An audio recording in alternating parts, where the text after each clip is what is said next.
What's up, everyone? It's your girl, Miss Sophia the Diva. I'm back here for another review of Queen Sugar, Season 1, Episode 8, Wherewithal.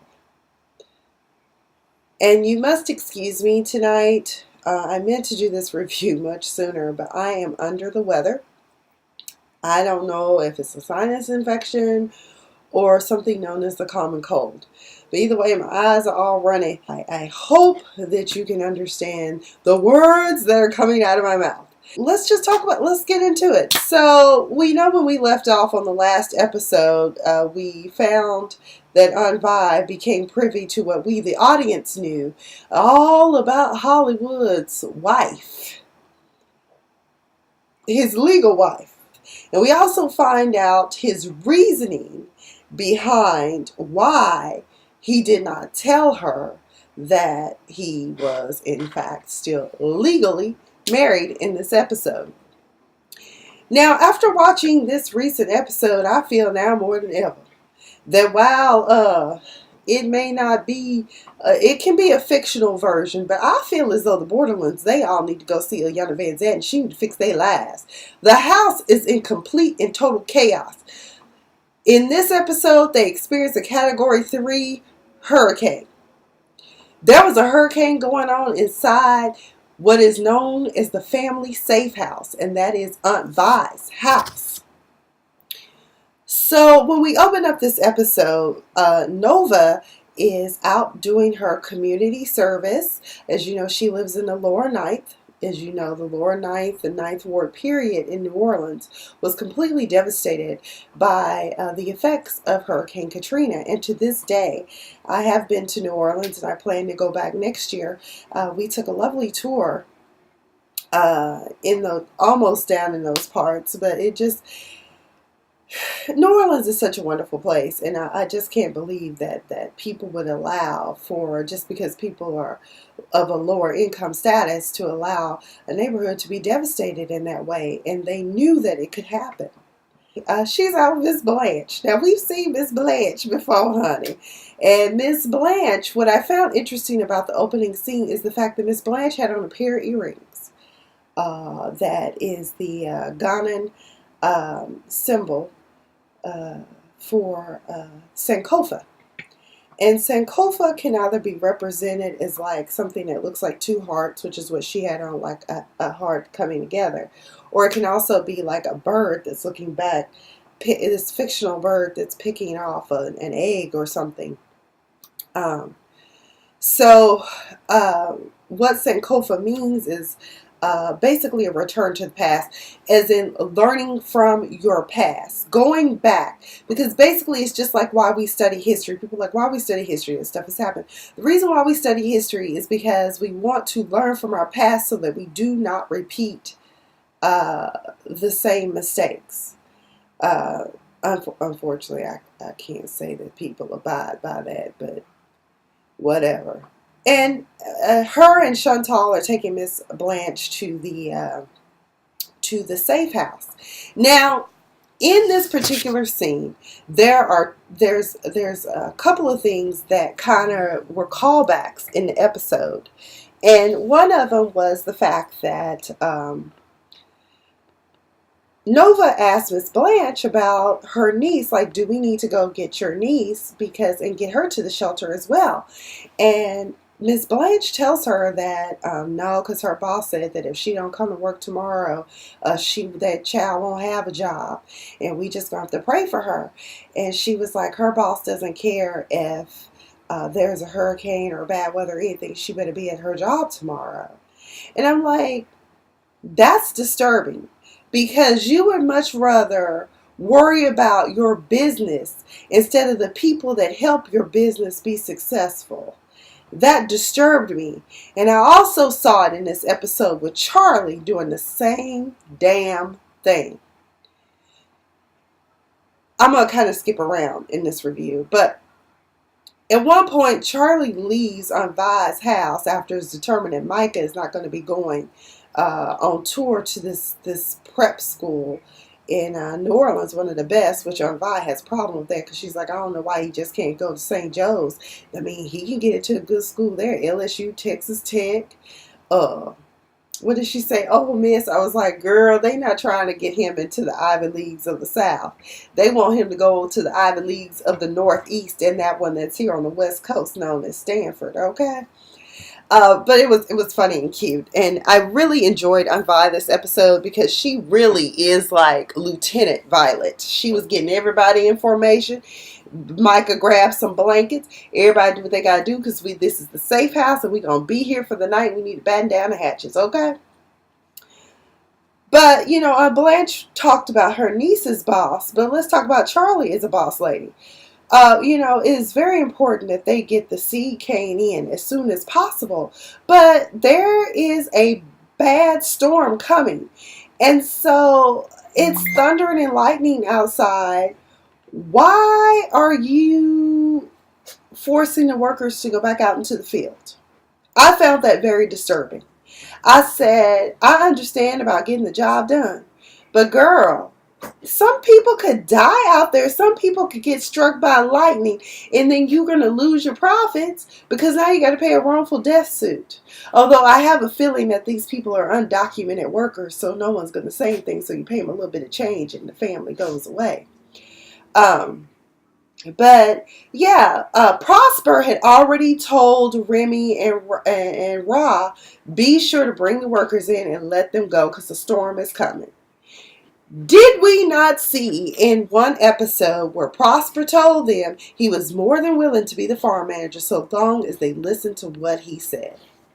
I won't steer you wrong. Was I the only one that heard that? Okay. So Charley makes them go back like, por favor, vámonos, vámonos. And they stand around like, what the hell is wrong with this lady? And Remy is telling her, Prosper is, just pay the people so that they can go. And she's just, because Ra had already told her it's only 200 more acres to go, which I don't know how much that is. I just know I just pray for 5 acres right now. But when Charley does mention that she's going to the farm to Aunt Vi, she says, tell Ralph Angel get him and bring that boy over here, Blue, because this is a safe house. And she goes, well, Hollywood's over there. Aunt Vi was like, and hell, he a grown-ass man. He can take care of himself and whomever else he got over there. I was like, Aunt Vi, come on now. Come on now. You want you some Hollywood, girl. Don't be so cruel. The funniest line of the night came from Hollywood. So him and Ralph Angel are getting ready to set up at the farm, I guess, and ride the storm out. I don't know. But he was like, boy, you even prepared for a storm? All you got is some damn stale-ass cereal, some 3-day-old milk. What the hell going on in this house? Do you have flashlights? Do you have batteries? I said, did he say batteries? He didn't say batteries. He said batteries. Okay? I said, that's about as country as you can get. That's like the equivalent of saying, oh, they're going to come get you in the Bambalance. Okay? I said, you got to give it up to Hollywood. That was country, honey, and backwoods as it comes. So, Ralph Angel is just as calm, cool, and collective. Talking about, well, ain't no hurricane yet. I was like, boy, if you don't get your butt in gear and figure out what y'all gonna do, and you got a son now. While they batten down the hatches down here at the farm, Darla shows up. I said, oh, shit. Well, at least we know she's still alive. I didn't know what had happened to her since the last time we seen her. Last time we saw Darla, Ralph Angel had given her that look of, you know what's up, girl. I'm coming to break you off. That's a little Donnell Jones in the Roots for you. She comes bearing gifts for Blue, and he was like, you can't even get it right. Your son's birthday was last month. Here you come, late. She was like, I ain't have any money. When it was time. I'm so sorry. By the way, did y'all know that Bianca Lawson that plays Darla? I did not know this. Did y'all know that Miss Tina, my Aunt Tina, yeah, in case y'all didn't know, I claim celebrities from time to time as family members. They don't know. I just claim them because Beyonce is cousin Bay. But did you know that her father is Richard Lawson and her stepmother or her other mother, because I hate using the term step. I love my stepmom, aka my mom, my other mama. But Tina Lawson, which means that her and Bay are sisters. Not to mention her mother was a Gordy. Her great uncle is the great Barry Gordy. I was like, the hell? Damn, girl, you got some good lineage. Back to the conversation, but Darla shows up looking, she always looked lost. I said, Lord, can we get a found, Jesus? Can we get a found? So Darla shows up with a gift for Blue, and he's like, you can't stay here. You better go and get, girl, just drop the gift. Well, can I see him? And by the time they done finished fussing about whether she could put Blue, Mom! I'm like, shit, he saw her. So now they all hugged up. By the time, it gets too close, because she's like, they've evacuated her trailer park. And I was like, girl, yeah, but you just had to stop by. You couldn't wait till after the storm. She knew what she was doing. I truly do believe that Darla plotted to stay with them during the storm, because she knew that in this type of weather, there is no way they would ever turn me away. So eventually they all leave. Charley and Remy finish fixing up the house, and Remy Yoda Newell says that, he was talking about, she was like, it's a shame what's going on with Hollywood and Vi, and he says, well, if two people want to be together, there's nothing that can stop them, not anything. And then at that point, I think that's when Charley was fiddling with her ring, and he kind of noticed that too, because she's still in conflict, because she has decided that it is over between her and Davis, but at the same time, it's still kind of awkward, because we learn in this episode that Charley really does value marriage, even if the people around her don't. Particularly when she gets into it with Nova during this episode. But either way, she lets him know that, you be going to your house to like fix up your place. And he's like, girl, I smelled this storm a-coming a week ago. I'm a country boy. I know these things. I was like, I know that's right, because my Aunt Betty's knee would get to hurting. And I can always smell rain when it's coming, even before they announce that it's coming. So I don't know. I guess I'm just that Southern girl that I've always been. Mississippi born and Texas raised. All right. So finally, Charley lets the workers go after she has sent them back into the field. I hope she really did go get them, because the previews for next episode got me with some questions, okay? Which we will cover at the end of this review. At Vi's house, I said, Lord. First of all, Nova, I'm pissed at her, because Nova, the whole time she's out riding around with Chantal and Miss Blanche, Vi is blowing up her phone. Because we learned the reason why Vi is so concerned is that the last time that Hurricane Katrina went down, we almost lost Nova. And I'm like, how cruel is it of you not to answer the phone when your aunt is calling you? Girl, what the hell wrong with you? The hell? I know you Miss Independent, and you can take care of yourself, but your family loves you. And like, even Chantal was like, well, do you want to stay in my house? And she just looked at her like, for what? I'm not about that life of just moving in. We only been out twice. And she was like, girl, I was just asking, did you want to come by and stay for safety purposes? And she was like, nah, I'm staying with my family. She was like, oh, okay, cool. But at Aunt Vi's house, Aunt Vi's blood pressure, I know she was probably like, child, I sure hope I done stocked up on my blood pressure pills, because these children going to drive me crazy. Baby. First of all, we got Hollywood, who is a good man, first of all. He had Vi's house boarding up her windows, and she just like, get the hell away from my house. You leave. You get away from around here now. I was like, oh, come on now, Vi, don't be so mean. Just hear him out. Let's talk this out, because I'm really Team Vi and Team Hollywood. I really am. And so, not to mention, when they were leaving the farm, Darla ass been stuck so long. Darla standing on the porch, I'm like, well, it might not be so bad. I'll be all right. Y'all just go ahead. And Raphael go, come on, darling. Ain't no place else to go now. Shelter's probably full up. You can come on to Aunt Vi's house. I was like, she was betting on that the whole time. So now you got Hollywood at the window. And then when she walks into the house, turns around, next thing you know, Darla, what the hell is she doing? She got to go. It's bad enough, Hollywood. That heifer got to go. After all the shit she done put this family through, hell no, she got to go. Ralph Angel was like, come on, Aunt Vi, please be reasonable. You know, Blue, I mean, what are we supposed to tell Blue that his mama getting kicked out the house? That's just wrong, Aunt Vi. Come on now. So Aunt Vi like, y'all just gonna kill me. I think the funniest thing when it comes to Darla is not only did she want to get the hell out of her house, she was like, she treat this child like a revolving door where she can just revolve her ass on about this house. I was like, oh damn. Charley and Remy make it. Hollywood is in the house. I bet Aunt Vi was like, damn it, why didn't I change my locks? Stupid storm. I could have changed them today if the storm hadn't been coming. And you can tell that Remy wants Charley wants Remy to stay. Because she's still trying to figure out what she's going to do about that ring. And Hollywood talking about he going to the store.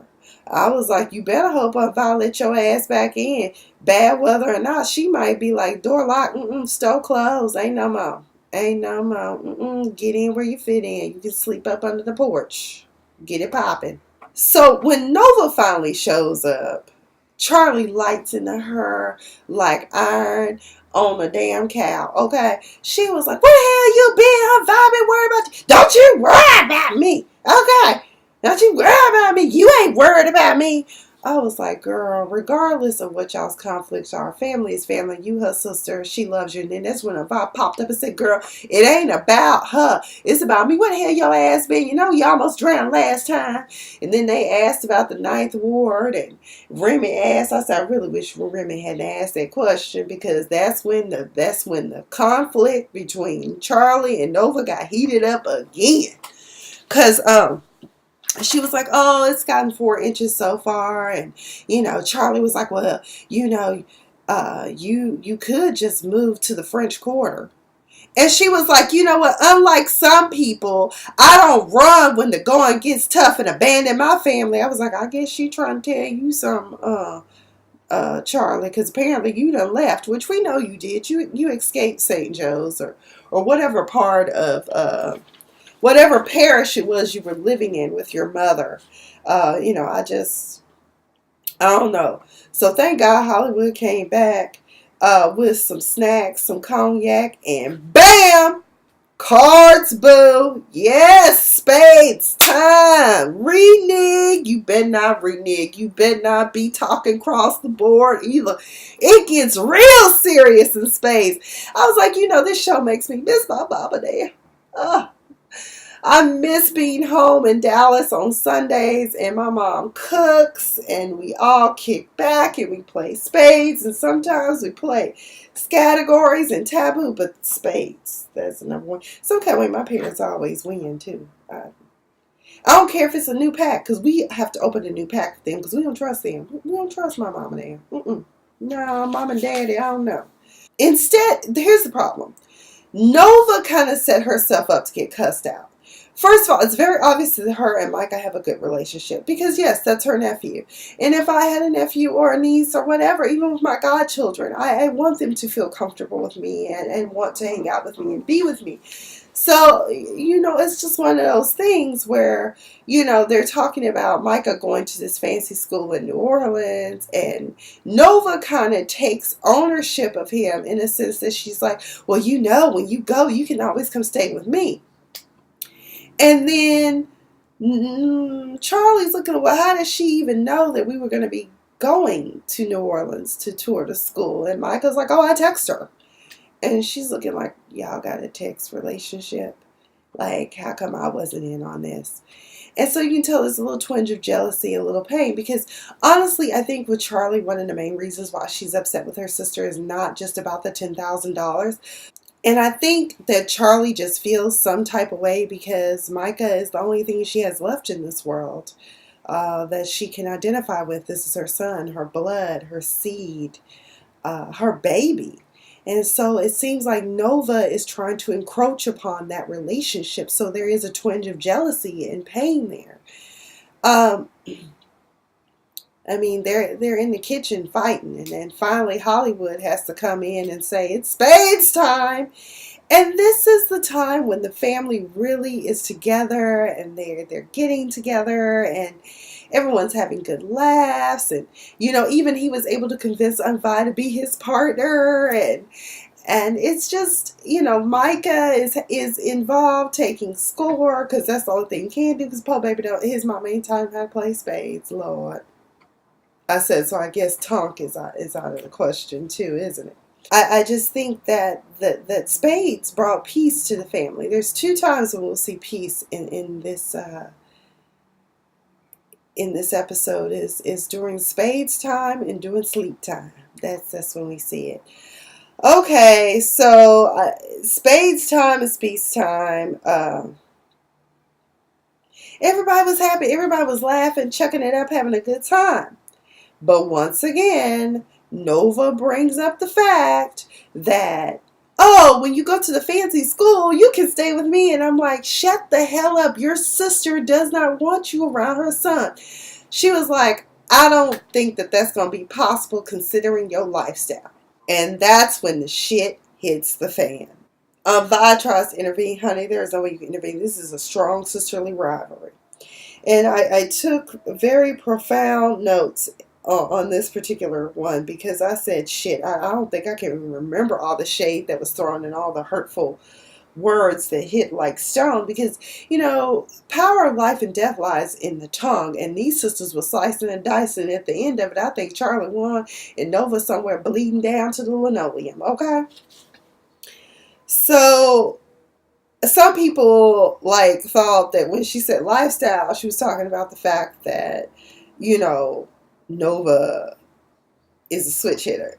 She can go from a donut to a candy cane. She just, she bumped donuts.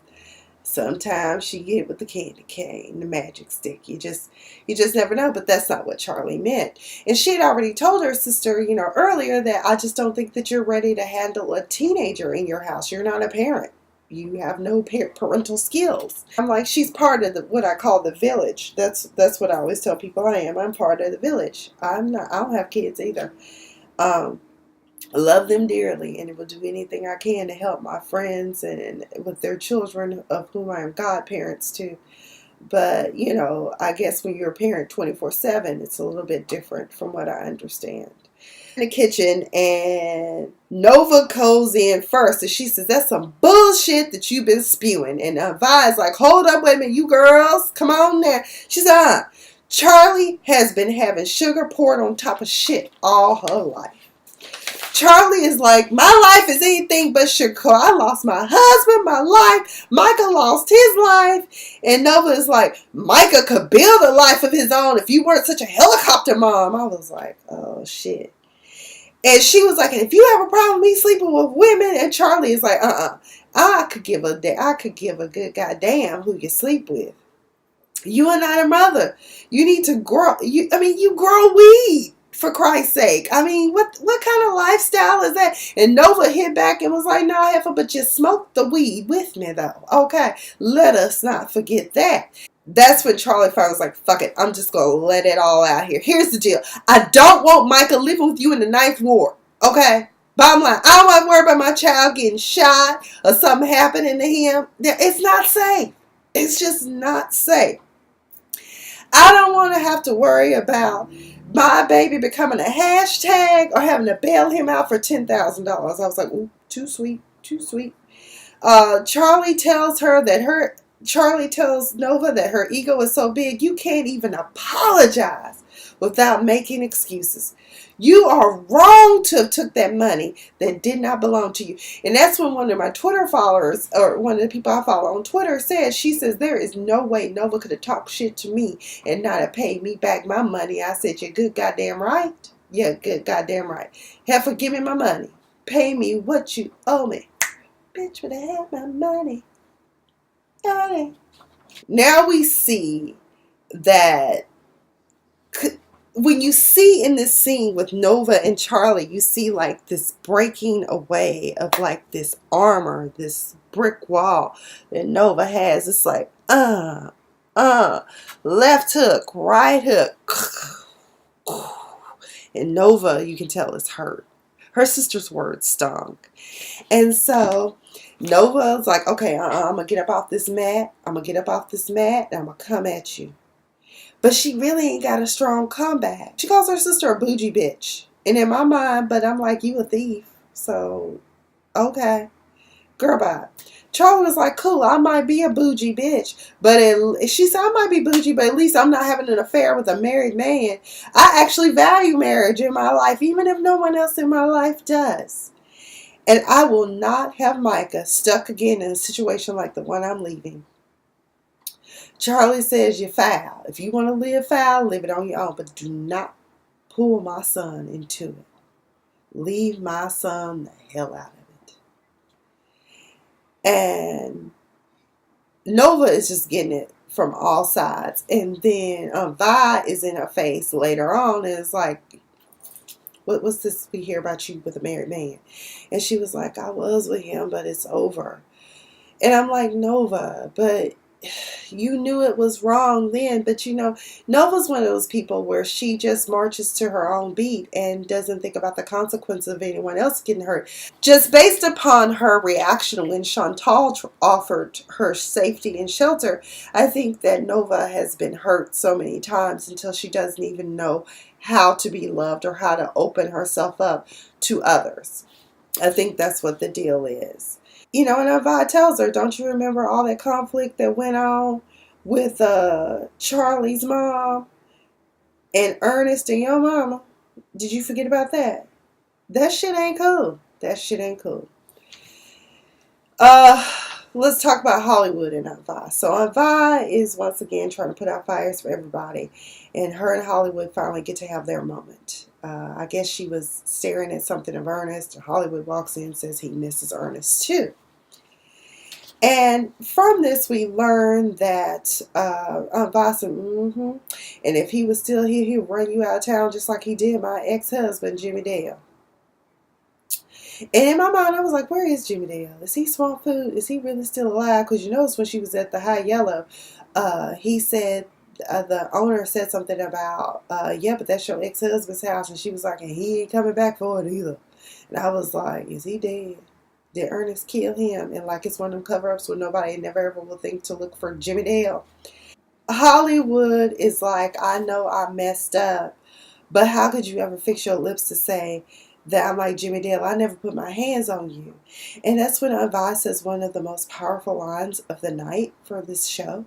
And she says, you never hit me, but you sure knocked the hell out of me. You never hit me, but you sure knocked the hell out of me. She said, every word you ever said to me was a lie. And in my mind, I was like, sometimes, men, you don't have to hit us to hurt us. The lies you tell are enough to destroy us and eat us up like cancer. Hollywood was like, but I never lied about loving you, and I never lied when I said you're the only one for me. And that's when we learned more about Hollywood. We learned that Hollywood and Leanne, a.k.a. Cousin Pam, how they got together, it was a one-night stand. This one-night stand produced a child. So Hollywood, being the type of man that he is, he married her. And she lost the baby, and she got worse. And so he just couldn't be in it, and they thought it was best they separate. And, you know, he just continued to be married to her so she could have health care benefits. And the reason why he didn't tell Aunt Vi all of this is because he said, well, when I met you, you said you never ever wanted to get married. And I guess he figured, well, he said, I figured I could just leave Leanne and everything else in the past and we could just move forward together.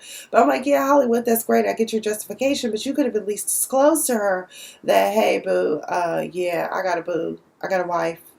No kids, we just together. But sometimes men will lie just to keep you because they know you're the one for them. And I've had it happen to me. My ex-fiance, a lot of people know this or remember at one point I was engaged many, many years ago.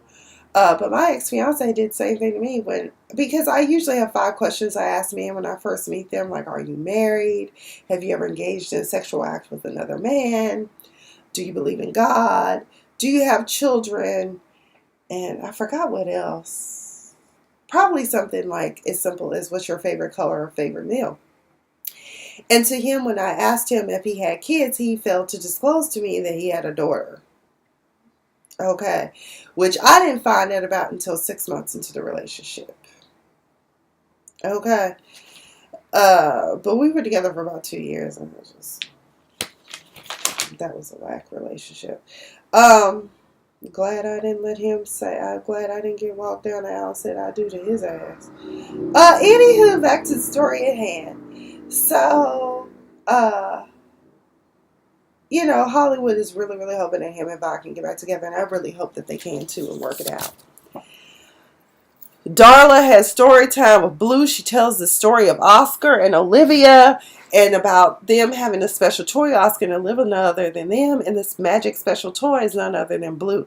And she basically says that at one point they were together taking care of Blue or the special toy, and then one day Oscar had to go away, and that left Olivia to take care of the special toy, but she neglected him because she fell into the wrong crowd, which means that she ended up, turning tricks and ended up on drugs. And she didn't take care of the baby. And, when he came back, things just weren't the same. And it was a very touching story, a poignant moment. They did an excellent job of lighting for this scene. During the storm, it gets really bad. Blue is scared. And so, okay, let me stop laughing because Ralph Angel, when he got ready to go to bed, he was like, you can make a pallet out there in the living room, darling. And he was like, Blue was like, no, but I want both of you to stay. And so, oh God, it's such a cute scene. With them in bed together with their special toy, Oscar and Olivia, together again, just like old times, or how it should have been when he got out of prison. Oh, Aunt Vi is on fire watch. And for those of you who've been in the military, you know what I mean when I say fire watch. That's when we patrol around at night and, make sure that everything's cool. We do head count, all of that. And so she was like, Ralph Angel, get out here. I said, oh, shit, get out here now. Now, I done told you about that girl. Can't nobody trust that girl. After what she done to you and Blue. I was like, him. I said, aside from hurting him and disappointing him in the raising of the child, is she the reason why he went to prison? I want to know. Next thing you know, everybody in the hallway, Ralph Angel sitting there in the sofa like he just a little lost puppy, like I'm out of this shit. I don't know what to say. I'm confused myself. Hollywood is standing there. Vi is standing there, and Darla has her monologue moment. And you can't say that this monologue did not move you to tears, because it did move me to tears. She says, Miss Vi, I'm not my past. And Vi just looking at her like, bitch, I don't like your ass. You're trifling. You're no good. And I ain't got time for you. These 18 months, I've stayed clean and sober. And Vi was like, try 18 years. And then we can see. And she was like, you want me to wait 18 years before I can get my son back? She said, get him back. If it was up to me, you would never lay eyes on him again. Boy, on Vi's eyes buck, she was like, get him back. Yeah, Biffa. In the words of Alex Rogers, I like that. I don't think so. And so she thanked Vi in Hollywood, and she talked about that horrid scene of him coming into the hotel room and not running that man out of the hotel room that was on top of her, and she was naked, and he covered her up and took the baby, and he said, he told her, God bless you, girl, and took Blue on, and she said, that's when I knew my baby was going to be safe. And I was like, Lord Jesus. And Vi, without a word, just walks off like, I have no sympathy for you at all. And Hollywood, in his own way, you can tell he wants to hug her, but he like, I'm trying to get back on the right track with Vi, so I'm just going to give you this look, and I'm going to pooch on the hallway and give him a woman. Sleep brings peace to the house. Everyone is asleep except for Charley. Charley is up, still debating about whether she should take that ring off. Take that ring off. Take that ring off. You see Blue And Ralph Angel and Darla sleep together, mommy and daddy and baby. Baby in the middle.